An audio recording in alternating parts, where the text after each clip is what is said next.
Crime movies are at one level about order and about chaos. They're either order versus chaos, chaos versus chaos, or one form of order versus another form of order, in which case they're a war movie. They're also about economic disadvantage and social change, mental illness, and a whole bunch of other things, which is why the genre is not going to disappear anytime soon. So here are 5 more crime movie hidden gems from the 1950s. Let's get started. Before I do though, please subscribe to the channel. You can hit the like and the notification bell at the end of the video if you're happy with it.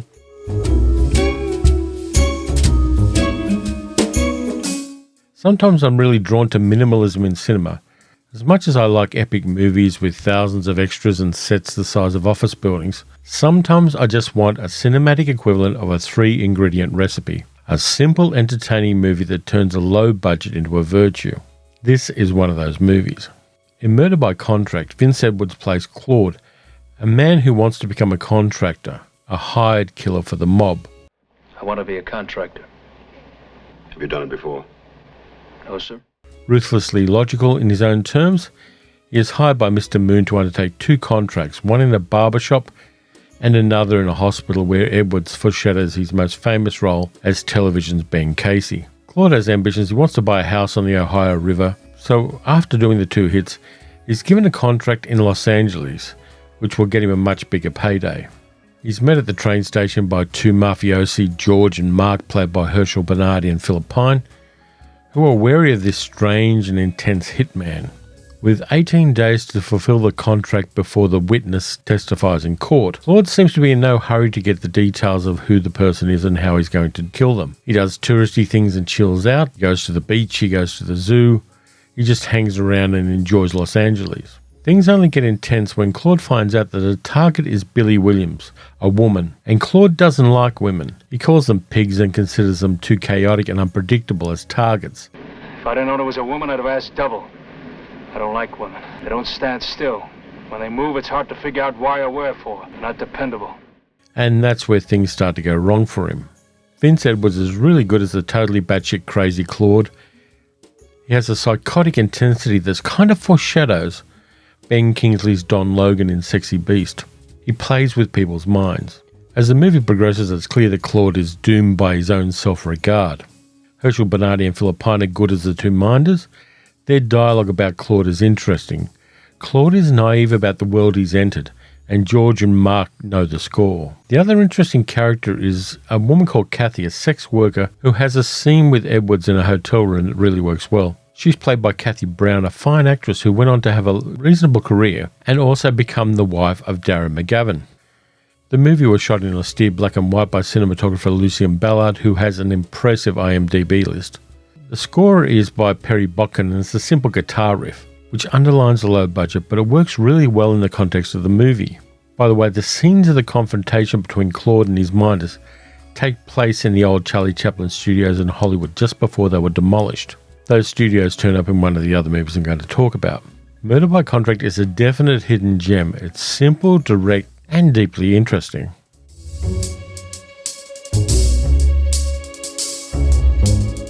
Before he started scaring the hell out of people, William Castle was a contract director with a 3-picture deal at Universal Pictures. The third of those movies is Hollywood Story in 1951. This quirky little B picture may well show the start of his gimmick-oriented approach to cinema. The movie has a solid cast, an interesting plot, and a strange frame story around the story.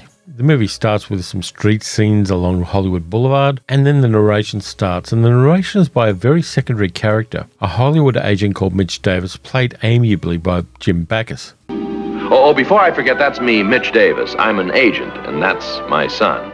Mitch's childhood friend Larry O'Brien, played by Richard Conte, is a successful New York producer moving to LA to make movies there. They lease an old movie studio from the silent film days. They use the old Charlie Chaplin studios, which aren't as downtrodden and ramshackle as they are in Murder by Contract. The caretaker reminds Larry and Mitch that a famous film director, Franklin Ferrara, was shot to death 22 years before in a bungalow on the lot, and the murderer was never identified.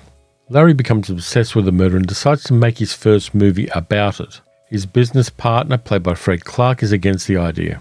When news of the new movie gets out, a cop, Lieutenant Lennox, played by Richard Egan, takes on the cold case. Larry gets in touch with people who knew Ferrara, including his writer Vincent Sinclair, played by Henry Hull, the daughter of one of the big female stars at the time, played by Julie Adams, and a whole bunch of silent movie actors. This is Castle's gimmick in Hollywood Story. He puts in a lot of silent movie stars, including Francis X. Bushman, Betty Blythe, and Helen Gibson. Apparently Elmo Lincoln, the very first Tarzan, is in this movie too, as an extra. And from all reports, the old actors were paid a pittance. Dragging out superannuated actors is a gimmick that's been used at least twice since Hollywood Story. It was in a comedy called The Finks, and in the 1970s in Won Ton Ton, the Dog That Saved Hollywood. William Castle also uses a lot of Hollywood locations at the time, which gives an interesting documentary background to the mystery of who killed Franklin Ferrara and why. This is a quirky little film. It's not quite film noir, it's not quite a gritty crime drama, but what it is a disguised love letter to silent era Hollywood. You also, for some reason, get a cameo by Joel McCrea playing himself on a movie set. You should watch it if you're a William Castle completist, or if you like movies about Hollywood, and I'm one of those people.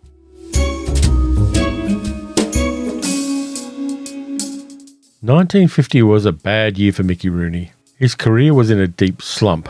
He spent part of that year with a travelling medicine show in the American South for a patent medicine that was sold in dry parts of the South because it was 12% alcohol. He also formed a production company with another extremely short actor who was having problems at the time, Peter Lorre. Unfortunately, Peter Lorre had a medically induced opioid addiction which lasted for the rest of his life. They made one movie, Quicksand, a low-budget noir set in and around the Santa Monica amusement pier.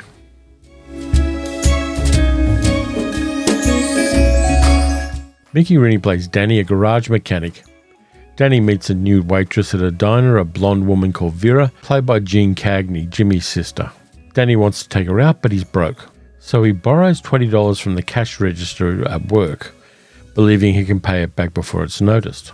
Vera is greedy, ambitious, popular with men, and anyone smarter than Danny wouldn't go within a mile of her. Danny was previously dating a nice girl, Helen, played by Barbara Bates, but Danny isn't out to date nice girls. He's out to get his wick wet, so he takes out Vera. The next morning, the cash needs to be back in the cash register faster than Danny anticipates, so he's set on a trail of escalating bad life choices, aided by Vera and an amusement park penny arcade owner, Nick, played by Peter Lorre, who has a previous history with Vera. The production of Quicksand was fraught with problems. Both the director Irving Pichel and the composer Louis Grunberg were being investigated by the House Un-American Activities Committee at the time, and they were blacklisted soon after the movie premiered. The profits from the movie were stolen by a third business partner of Rooney and Lorre, and the production company dissolved. Years later, the movie fell into public domain. Peter Lorre was really good in his small role as Nick. He was the master of low-key malevolence in cinema. You let go of this and I'll let go of it and I'll let go. Okay. What are you going to do with the car? That's none of your business, Danny boy. While definitely being a lesser film noir, Quicksand is still interesting, in that it shows at every step how truly stupid Danny is. He reunites with Helen in an ending which is action-packed, but the romance seems unearned. We never really see what makes Helen attracted to a loser like Danny. Any copy you can find of Quicksand you can keep because it is in the public domain, and if you're a film noir buff you should check it out, partly because Danny's plight at times parallels that of the actor playing him.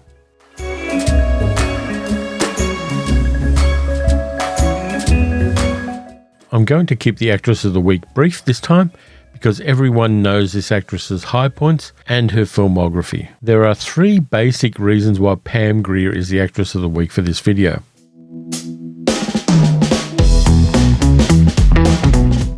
Pam Grier really sells the scenes where she turns her rapist Stevie into a eunuch and then delivers his junk to his nasty girlfriend Catherine in a jar like a leftover pickle.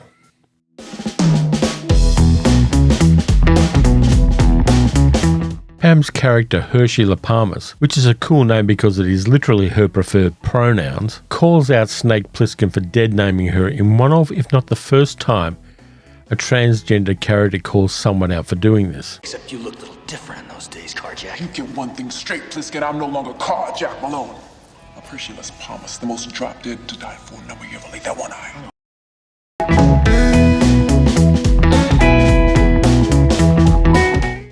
Pam Grier gets to be Actress of the Week for every moment she's on the screen in this movie. Jackie Brown is one of the top 3 Tarantino movies, and Pam Grier as the title character gives us one of the best acting roles in all of the Tarantino-verse. And her rapport with Robert Forster's character, Max Cherry, is something to behold. It shows us that Tarantino can really do subtle characters when he's really motivated to do so. So there are some more 1950s crime hidden gems for you. You can support the channel by going to patreon.com/paleocinema, and you can also support by leaving a few comments. Let me know what other hidden gem 1950s film noirs I'm missing at the moment, because some of the comments on previous ones have led me down a rabbit hole of really interesting cinema. So look after yourselves. Watch some great film noir. Watch some mediocre film noir with quirks to it. And I'll catch you next time.